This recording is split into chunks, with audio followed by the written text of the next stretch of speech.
Hello everyone, welcome to part 11 module 1 computer network. So what we were discussing, part 10 of the video onwards we were discussing the major functionalities or the design issues of computer network, and we saw that we can broadly classify the functionality of a computer network in general into mandatory functions and optional functions. And out of these, let me take the pen. This error control is something that we discussed. Okay. Sorry. Fine. So this error control is something that we discussed so far. Now I think in this video we will cover two concepts: flow control and access control. So anyway, I'm giving just you an overview of this only, and how these things are done, everything we will be seeing in the subsequent modules only. Okay, so this is just an overview. So flow control and access control. So let's see. Flow control means what? So before moving on to the, I just listed out the major functionality. So let me tell you briefly what does it mean. The flow is to be controlled in the sense when the sender is trying to send an information to the receiver. Assume a situation that the sender is too fast. The speed of the sender is too fast, maybe giga or tera. Okay. Let's take the sender is with a speed of gigabits per second, and the receiver is working with a speed of some megabits per second. So see, some 1000 times faster, right? So just an example, or you can imagine some other bigger difference. Even if the sender is too fast and the receiver is too slow, what will happen? Whatever things being sent by the receiver, this is sending very fast, right? The receiver is not able to take or consume the information being sent by the sender at the same speed as that of the sender, because it is of different speed. So situation could be like, normally when we are using this client server communication, the sender could be a server machine, and servers are normally of very high speed and with huge resources, and client, so normal computers, and they are of typically less speed compared to server. So if the server is sending very fast to the client, and the client is not able to process the data with the speed as that of the server, what will happen? Okay, so just imagine that situation, that speed mismatch. Now you can think of the situation the reverse way also, suppose, but mostly people are worried about this scenario, so that is the main thing. Similarly, if the sender is too slow and receiver is too fast, that also a problem for the reverse communication, but that is happening very less compared to this forward direction. Okay, so both are issues. So in essence, we have to manage the speed of the sender and receiver. They should come up with an agreement with a common speed, otherwise the communication is not at all be effective. We can consider other analogy from the normal communication also. Suppose I am taking the same class with very high speed. Okay, this method is okay because I am providing you the video as in online mode, and it is available in YouTube. So what you can do, if you find it is very fast and you can't follow it in a single stretch, you can stop, and you can pause and you can digest and you can continue. So that kind of a flexibility is there. Or in general, what you can think of in such a context, so can I call it as buffering, right? You're doing some kind of buffering, right? Maybe you are recording the video and you are listening, after some time you are pausing it. Okay, so some kind of buffering is a solution. Buffering means it is more applicable when it comes to network terminology, that the sender is sending too fast. So what the receiver can do, the receiver is not able to interpret the information with the same speed as that of the sender, so it will simply buffer everything into a buffer. So buffer is nothing but just memory only. Okay, and from this buffer it will keep on storing into buffer, and it will read slowly. So that is the thing. So coming very fast and slowly it is reading, but still, as it's a memory, right? We have a limitation. We can't increase the size of the buffer beyond some limit. So it is a resource, so we have a limitation for allocating this resource. So even though this is found to be a solution, it is a very trivial solution, and it is not practical in most of the cases, because what will happen when the so-called buffer overflows, right? So if the buffer overflow in such a way that the sender is too fast and receiver is too slow, and the data is getting accumulated in the buffer, and at some point, we have a limited capacity only, means everything is finite in when it comes to practical scenario. So in such a situation, means how you will tackle it. So there is no other way. Somehow the receiver has to inform the sender, please. Say if I am teaching you very fast, if you feel like that in our discussion session, you have to inform me, like, teacher, you are teaching very fast, please slow down your speed. Or suppose you feel that I am taking the class very slowly and you are getting bored, and that also you can inform me. So in both cases we are discussing this. The sender can be too fast or too slow, that also another case, but mostly this fast sender and slow receiver is coming into picture. So that is the thing. So there should be some mechanism by which the receiver should be giving a feedback back to the sender in such a way that the sender can control the speed, and this feedback is typically provided in the form of something called acknowledgement. So acknowledgement is a way of informing the sender back by the receiver that your speed is very high, please slow down so that I can digest the thing. In that way, even my buffer is getting overflowed, so reduce the speed. So whenever such a acknowledgement is being received by the sender can now understand, it will slow down the speed accordingly. So in that way, such protocols will be running which achieve this. And in general, we use the term flow control for all these techniques together. The flow speed is under control. And we have very good algorithms for this, and something called a stop and wait ARQ. Stop and wait. So we are asking the sender to please stop sending and wait for some time. After that, you can send me again. ARQ, automatic repeat request. Okay, so it's a protocol name. You don't have to worry about what is ARQ at this point. It will be clear when we are discussing this concept in detail. Just now I am telling you some of the methods. I am just giving you the name of the method. You can just remember, and what it is we will see later. Okay, and sliding window ARQ, or sliding window protocols. And the sliding window protocols itself, we have classification like that go back in. This is one algorithm, one well-known popular algorithm. Go back in ARQ. ARQ is a general name of all these techniques, and we will see why this name.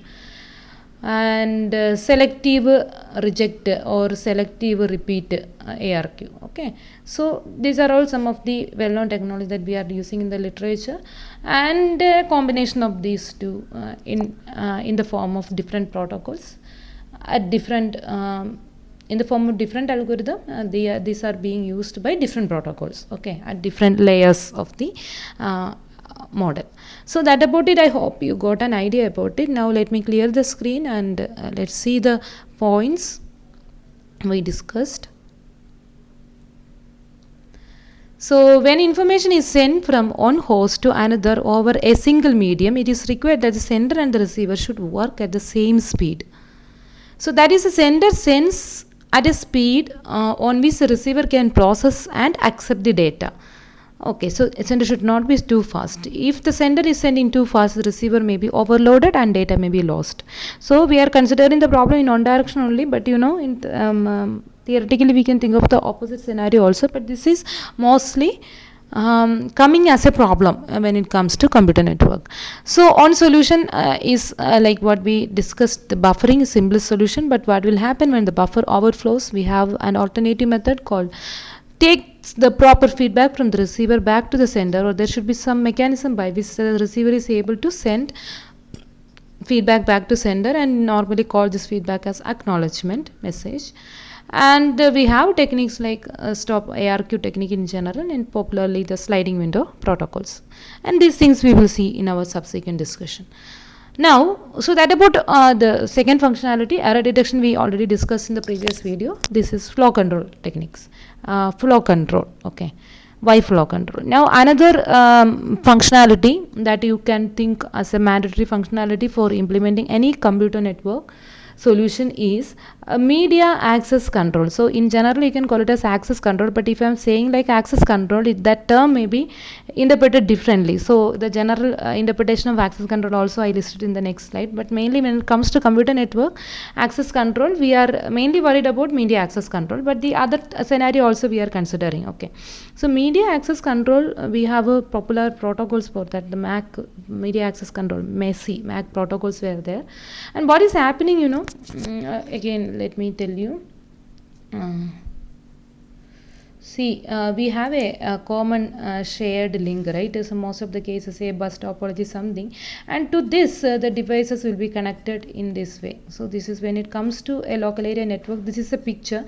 Mostly it is a broadcast link, like even point to point link is a better solution, but it is not a cost effective solution, because with a dedicated link between every pair of machines being connected, maybe 1024 machine, you need a 1024 C2, that many connections in case of point to point link, and that is not feasible in most of the practical scenario. In practical scenario we will be using a broadcast link or broadcast shared link, and the link is being shared by a number of machines. I just shown 4 machines, but you have to assume like some 1024 plus machines were connected.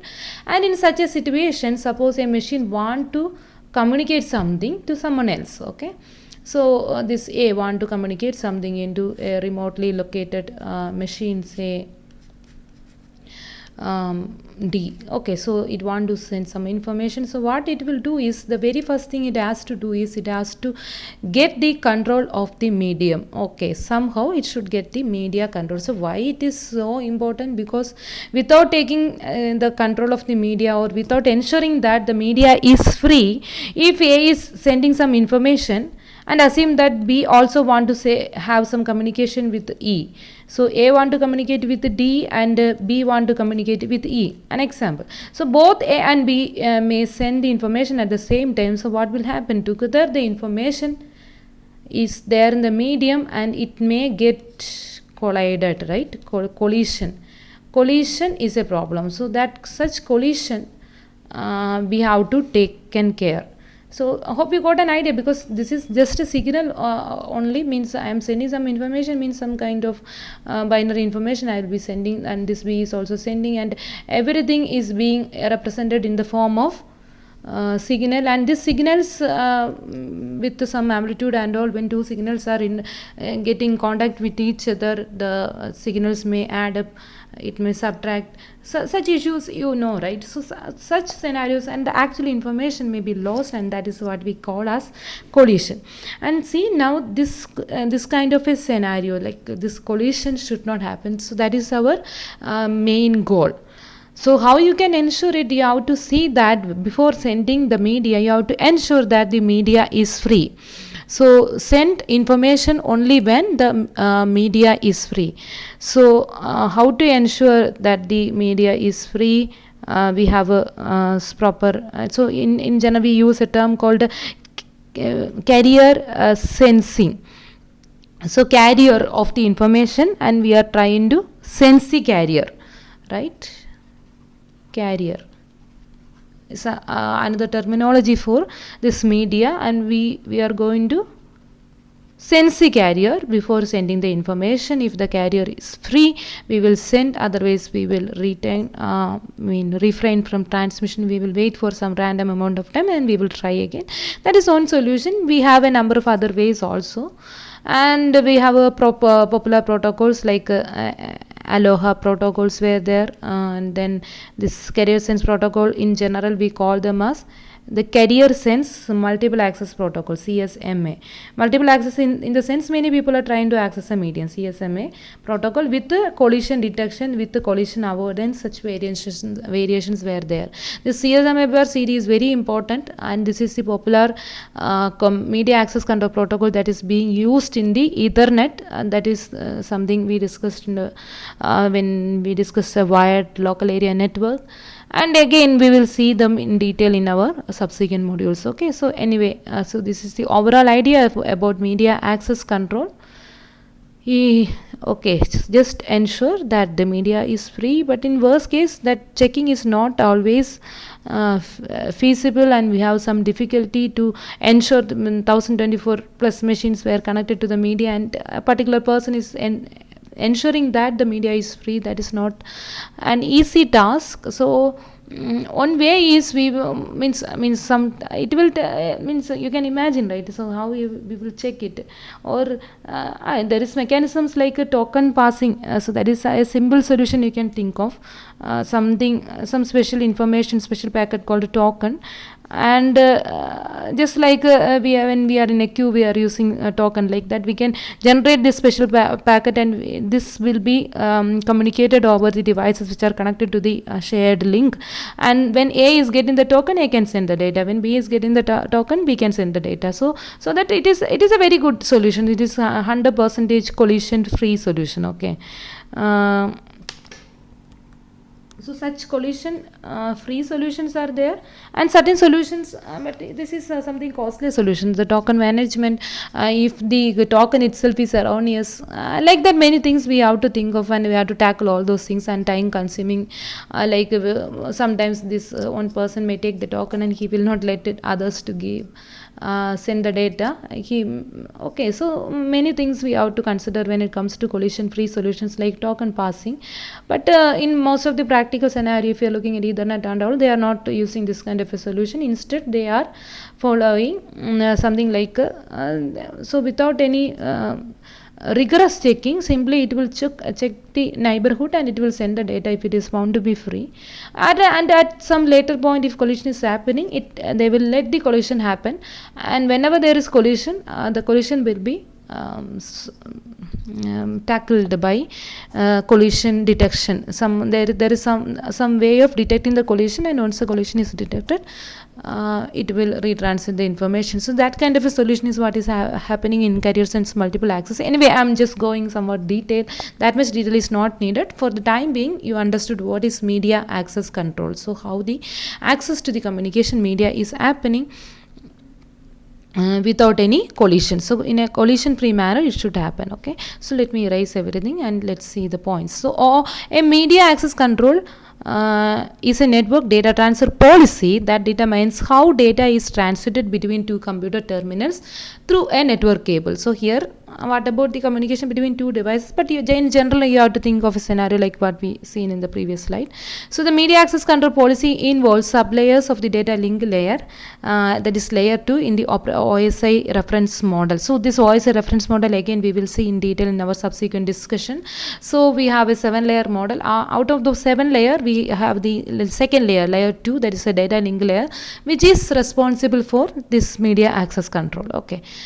So that about it, and why it is for layer 2, those things we will see. Okay, so right now just remember it. Okay, that's so. The essence of media access control protocol is to ensure non-collision and eases the transfer of data packets between two computer terminals without any collision.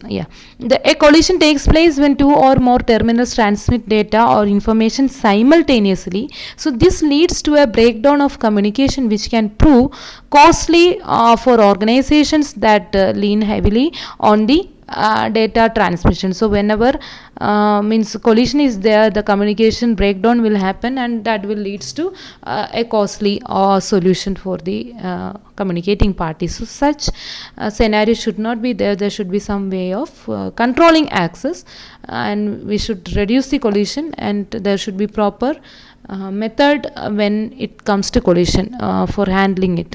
Otherwise, it keep on sending the data, and again collision, the entire thing will break down. That it will not lead to such severe situation, and we have to control at the very first level. So media access control methods, some of them were listed only. You don't have to worry about it. We will see them later as and when such topics were coming. So for the time being, these are all some of the techniques that are there for accessing, controlling the media access of the media access, right? Aloha protocol is there. CareerSense multiple access protocols, CSMA. With collision detection, collision avoidance. Collision detection, CSMA bar CD is a combination. We are using Ethernet, and CSMA bar CA, something that you can see in the wireless LAN the IEEE 802.11 Wi-Fi. Yeah. So for access control, we have a slightly different interpretation also. So that is, sometimes when you are searching for this, you may be getting this meaning, but still that is also something the computer network is to be done. But what I was trying to explain the previous one is particularly media access control. So generally, access control in the sense, whenever you are having an organization, whether the person, I mean, a set of devices are being part of the network, and if someone else is trying to access, they can't do it because we have access credentials, right?